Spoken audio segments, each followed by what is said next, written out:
politics. MELAT KIROS won the primary with 49.3% of the vote against incumbent Diana DeJet in Colorado in a blue state, in a Democratic stronghold. Now, she's a Democratic socialist, and one of the reasons she won in this primary for the Congress is because she spoke out against what's going on in Palestine. And a lot of the people who were polled who said why they voted for her, they said it was because of Palestine. It wasn't just because of her economic policies, because the woman that she beat also has progressive economic policies, where you have a lot of state welfare, where you have state help for education, healthcare, and things like that. But it was specifically because of the issue with Palestine.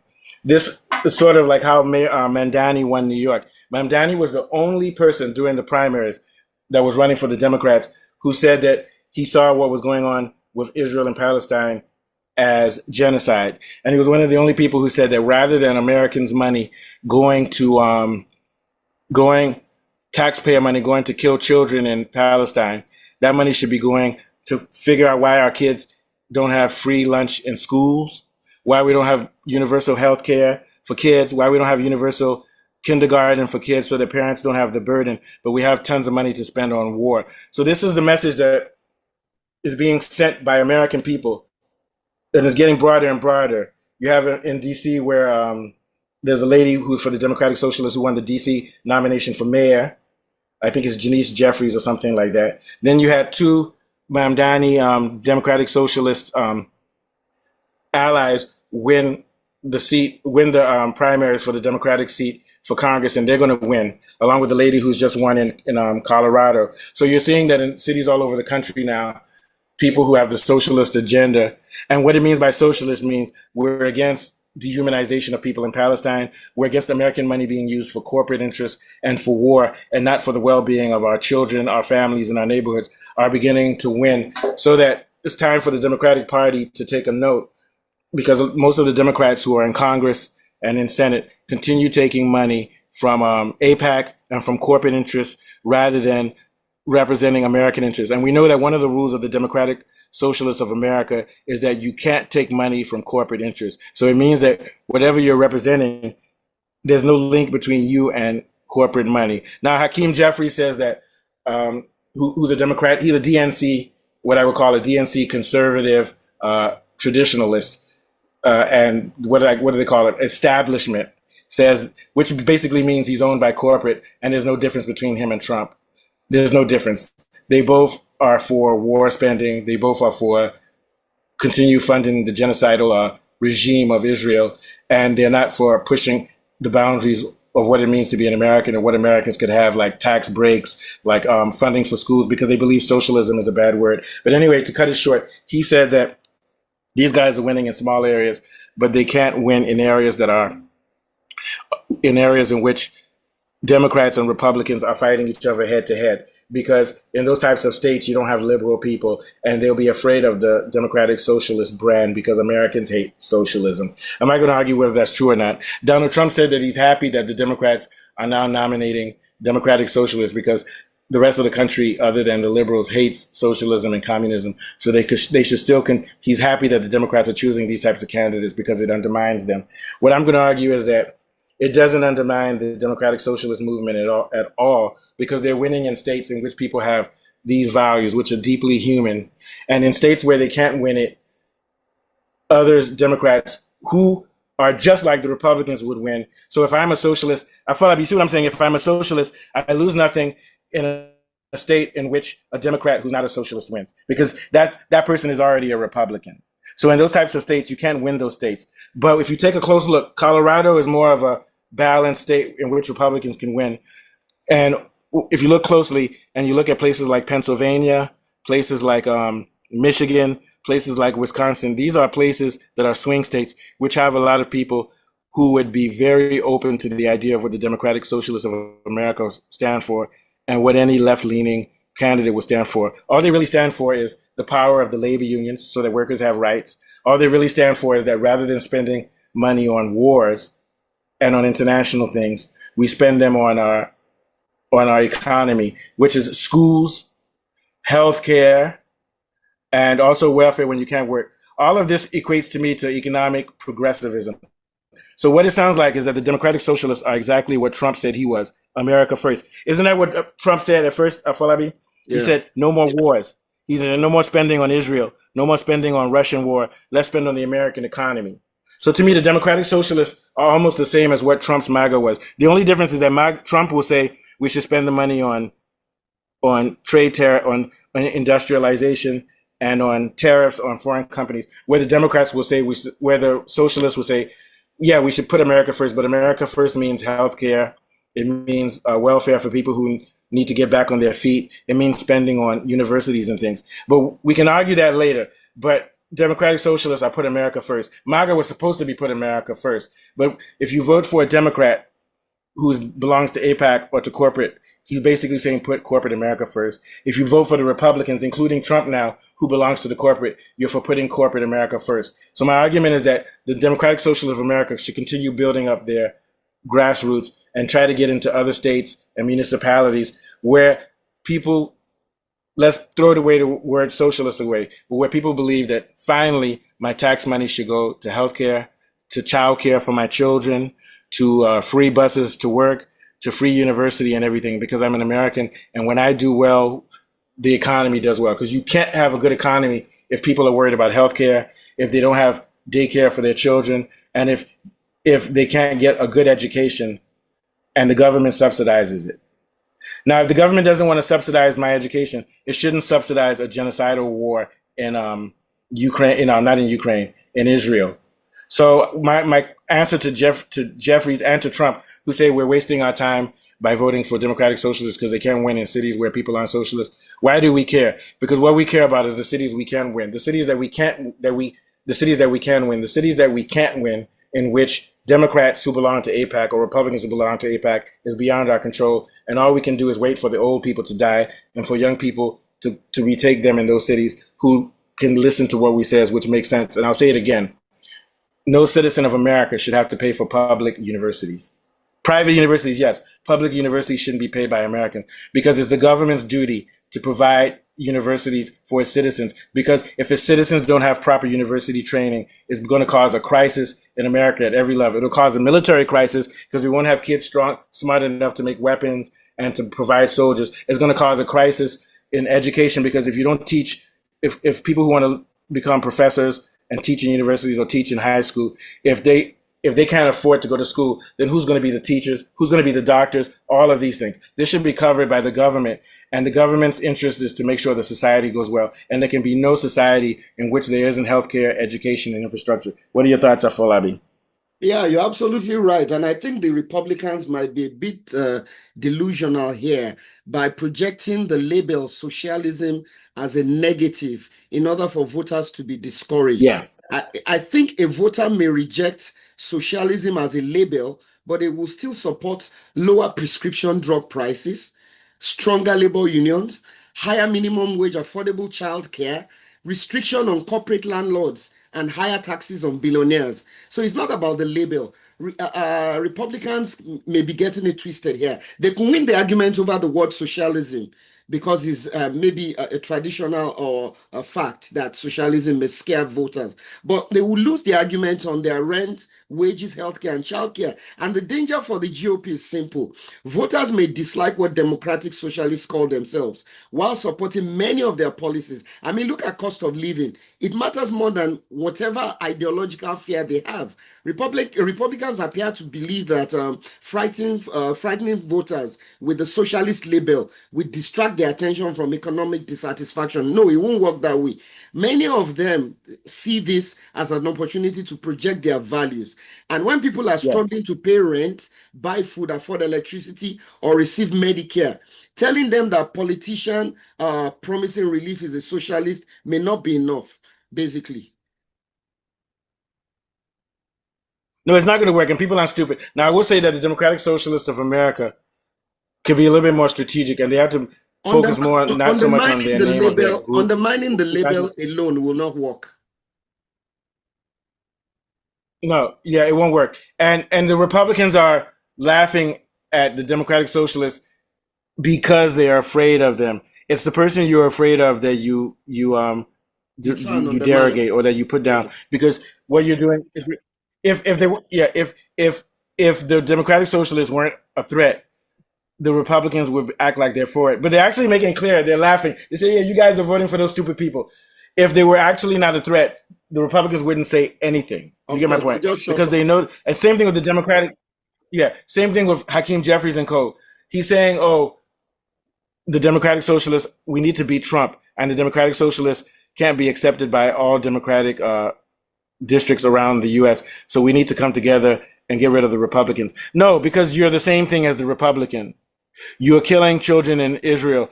Hakeem Jeffries refuses to say that Israel is doing a genocide. Hakeem Jeffries has not proposed any bills to change the structure of the social economic conditions in America. So to me, he's the same as the Republican. So my thing is that no, the Democratic Socialists of America are actually the Democrats.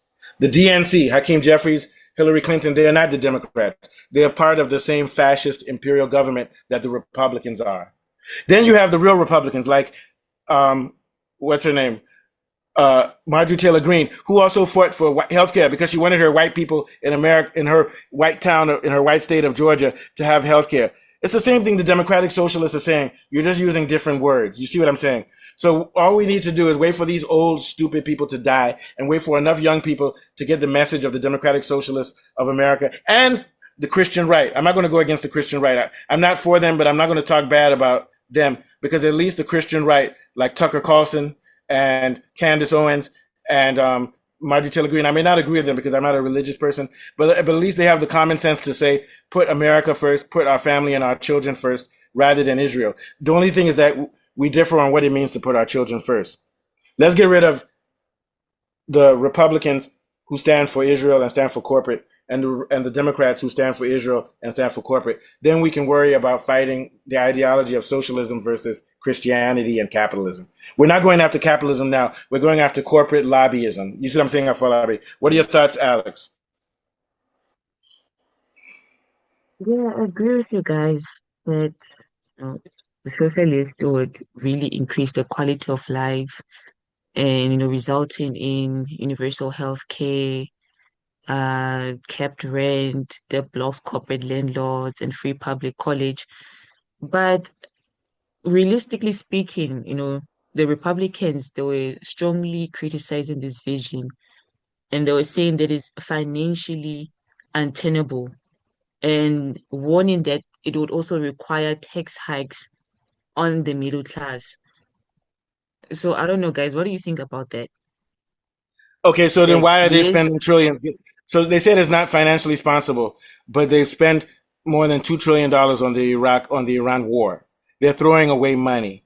So my question is, okay, don't put money on education, but why are you still spending on Iran and all of those things? And here's the thing. Trump said it himself. Trump said that they were going to stop doing wars because it's too expensive and focus on America. Even if you don't spend money on education and Mm. childcare, if you stop printing money to spend on wars, which is basically money laundering for weapons manufacturers companies to do well, then you would see that the economy in America would become better, so that you don't need the government to give you those things. You see what I'm saying, Afolabi? Yeah. But so if they're not going to give us government funded universities and stuff like that, at least stop printing money to give to the Epstein class to start wars which don't matter. Giving, and also, why does a poor person have to pay taxes in America, but rich people have tax blocks? So their argument is not strong. The Republican argument is not strong, and it doesn't resonate with the people, because the people wake up every day and say, "Why don't I have health care?" Republican voters. I remember when Marjorie Taylor Greene, she represented the Republicans who were complaining when they want to cut Obamacare. Remember that? Yeah, sure. I remember that. Yes, I remember now. Obamacare, white people who were Republican. So this is my answer to you, Alex. The Republican voters were mad when they were going to lose Obamacare. The Republican voters are angry about the fact that why do we have money for Israel, but we don't have money to at least pump into industry, even if you're not a socialist. So my answer to Trump and the Republicans is that, is it not realistic, or what are your priorities, or where do you want to spend your trillions of dollars? It's not realistic because it goes against you getting money, billions of dollars from war. Don't you think that's what it is, Alex? It's not realistic because they have to keep on making money off of these wars and off of following their corporate benefactors rather than the American people. That's the only reason it's not realistic, because the U.S. let me tell you what how much whenever they query when they query the Pentagon is the military people in the U.S. When they query them for their budget, they still can't answer for $35 trillion. That means that when the accountants do the bookkeeping, there's $35 trillion that they can't answer for. And the government doesn't challenge them because they are the government. Do you see what I'm saying, Afalabi? 35 trillion US dollars. That's more than South Africa's budget. Do you see what I'm saying? $35 trillion. If you took 500 million from it and pumped it into schools or universities, it wouldn't hurt. It would still be 33.5 trillion. So what's your answer to that, Alex? They're saying it's not feasible, but they're lying. It's not feasible because they've looted the country and they can't give anything back to the country. They have to take everything. That's the only reason it's not feasible. What's your answer, Alex? Yeah, they're really contradicting themselves then. If they can easily authorize hundreds of trillions of dollars for wars, but claim that the math is impossible when it comes to funding medical care for its own citizens. It's a huge contradiction. And yeah, it really shows that the priority is in making money. Like they don't really care about the citizens. But I'm just too scared to hope, that like the socialist people can actually like win this and be able to control those key states that they've won in already. I'm just scared to hope that like that would actually bring change because like how they usually deal with this kind of people. Usually they kill them or they hang themselves or somewhat. So like I'm just scared to hope that this can actually be feasible. Here's the thing. We don't know. It's not a question of whether it's feasible. It's a question of whether American voters will finally, Mm. they have options. American voters have options. There's the Democratic Socialists of America. If they vote for the Democratic Socialists of America, that solves the problem. If American voters come together and go on strike until the government ends the war in Iran and stops spending on military and holds Epstein people accountable, the country would change. So it's not a question of whether Democratic Socialists can win, the question of whether American citizens will wake up. Because as we know, just like with the march in South Africa, when you don't want something, you march and you get rid of it. Same thing with the South African government. People want the government to spend money on education and schools. All they have to do is march and say, give us what we want or we'll kick you out of office. Same thing with America. What do you think of Falabi? Yeah. Yeah, you're absolutely right. And you see, the main thing for me is that Trump and the Republicans, they may not be looking at certain things. If they assume that the mere presence of democratic socialist guarantees a Republican victory, they may be overlooking the fact that the brand itself is different from the values that they are projecting. The brand may be unpopular, that's the socialist and the progressive brand, but the values they are projecting are very popular. Now, they're underestimating public anger about affording things and corporate power. There's a lot of anger about that. You are giving left-wing candidates a lot of publicity. That's what they're doing. And anti-establishment platforms are gaining credibility and traction. Now, you look at the urban socialists, they are not the one that define the Democratic candidate. Democrats will still be smart enough, to divide their strategy between the established Democrats and the progressives, and they will tailor it along the states where they feel each profile dominates. So believing that the gamble with the Republicans is that they feel that voters remain frightened of the socialism, which is true, but when you look at rent, healthcare costs, stagnant wages, corporate power, these things cannot be taken for granted. So the real danger for Republicans is that the Democratic Socialists may gradually learn to retain their most popular economic policies while dropping the rhetoric, that affects the label the Republicans are using to attack them. That's the delusion Okay. the Republicans are here. So look at it. So let's go back to KIROS. KIROS defeated U.S. Representative Diana DeJet, a 15-term establishment Democrat who held this Denver-based seat since 1996. Why this race was unique, unlike other moderate or conservative Democrats who have been targeted by the progressive left, DeJet, that's the woman who lost, was already considered progressive. She openly supported Medicare for all, abolishing ICE. However, KIROS successfully framed the race around generational change on two lines. Corporate money. So KIROS is the woman that beat her, who's a democratic socialist. She won not because she went after socialism, things like free healthcare and all that.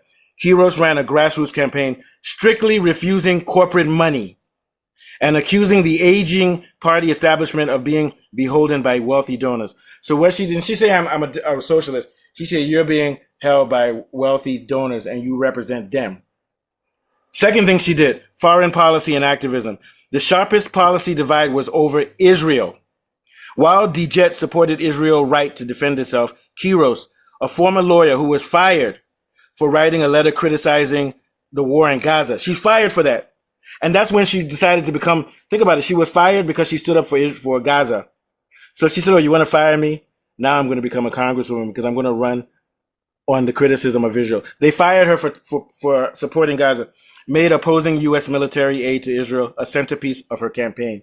That's the same thing that what's his name did. Mamdani didn't win because he was a socialist. He won because he stood out against Gaza. And this is the last thing I'm going to say.